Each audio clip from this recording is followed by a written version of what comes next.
Hello everyone, it's Ben checking in with another video about embracing adventure and your inner artist. It's bright and early here in Solstice Canyon, California. If you like this video, please like and subscribe for similar content. In the meantime, let's hit the trail. If I could hike a trail every day, I totally would. But even when I live in Los Angeles and I have relatively easy access, it's hard to find the time to satisfy all of the urges of my attention. Between working a full-time job, exercising and trying to cook more at home to stay healthy, spending time with family and friends, and chasing my dream of becoming a full-time actor, I've only got a couple of hours left in the day to actually rest, i.e. veg out to the latest episode of Bling Empire New York. No, I mean Succession. That's a more respectable show, right? Here's to us. And after I rest, I often don't actually feel that well rested. So I crave even more of what I don't have, time. But here's the thing, we all have the same amount of time, the same 24 hours every day, and sure, we can make it feel like it goes by faster or slower depending on how we choose to use it, but as we all race around the sun at approximately the same speed, chronological time is a constant and there's no way around it. And so, like any finite resource in life, we've got to prioritize our time, and we have to appreciate the gift that is now. There's a reason they call it the present, right?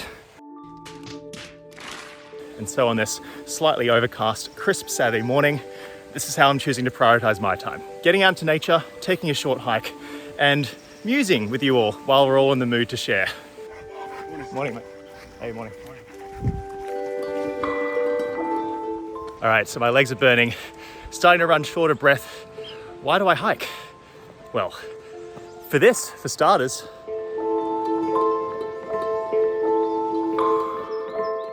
but in addition to the views, the fresh air, being able to put my body to work and having some time to think, it's fuel for my creativity.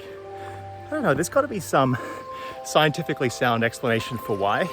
I don't know exactly what, but I think it's safe to say I'm in pretty good company. Charles Darwin, the father of evolutionary biology, every day in the morning and in the afternoon, he would stroll what he called his thinking path near his home in Kent. Friedrich Nietzsche, philosopher, would stroll for hours around lakes and mountain paths in Sorrento, Italy, to his Gedankenbaum, his thought tree. Haruki Murakami, Japanese author of books like Norwegian Wood, ran marathons, and apparently Amadeus Mozart claimed that some of his best musical ideas came from when he was walking or riding in his carriage. All right, so here's a controversial thought. What if I were to tell you that hiking can be considered a form of rest? Not any kind of rest, but active rest.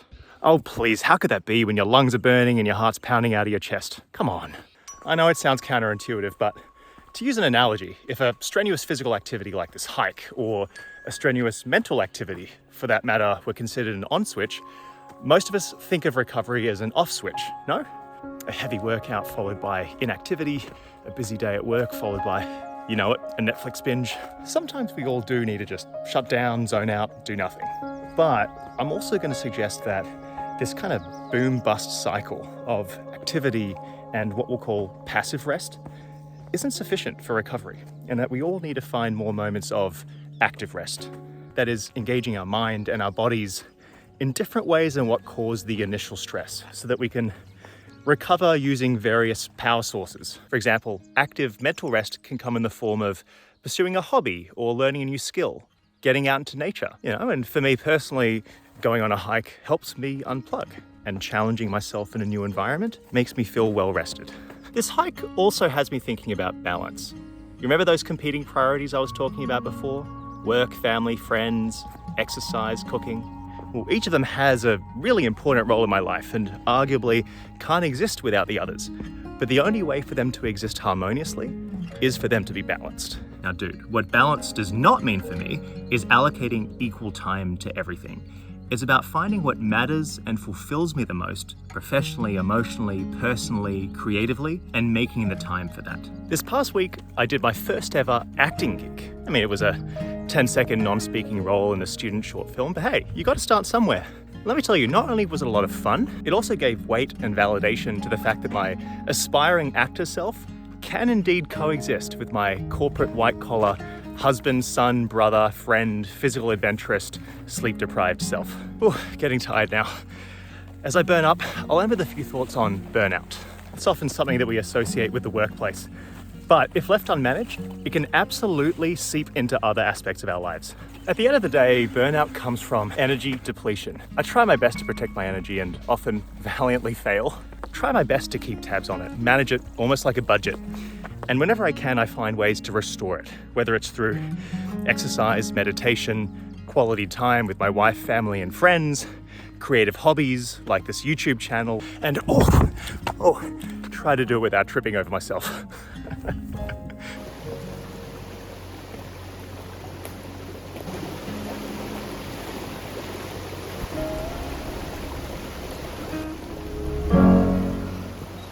When my wife told me to take a hike this morning, I didn't expect it to take me quite this far.